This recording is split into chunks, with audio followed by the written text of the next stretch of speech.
Meno schianti mortali grazie ai Vistared negli incroci più pericolosi, e cioè in via Castellana e in via Roma a Martellago e alla Crosarona di Scorzè. È il bilancio della polizia locale del Milanese Nord, che sottolinea anche il calo di incidenti, 122 nel 2012, 67 nel 2013. Presto un Vistared anche a Salzano.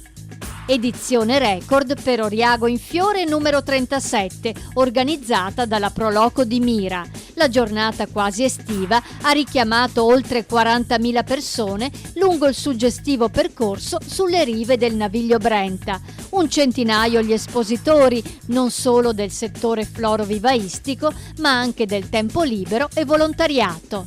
L'Ateneo di Ca' Foscari festeggia 20 anni di presenza a Treviso, un'attività contraddistinta dal dialogo costante fra università e mondo del lavoro. Non a caso, a un anno dalla laurea, trova lavoro il 70% dei laureati, contro una media nazionale ferma al 40%, e per il futuro si punta ancora più in alto.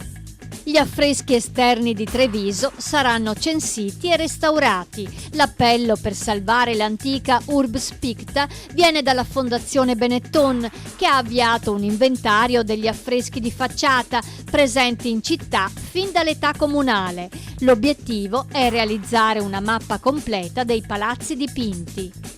L'autore delle spaccate in centro a Padova è un tunisino di 17 anni. In 2 mesi è entrato in 35 negozi, spaccando le vetrine ammazzate. Oltre che dalle telecamere di sorveglianza e dalle impronte digitali, è stato incastrato da alcune tracce di sangue che hanno permesso di estrarre il DNA.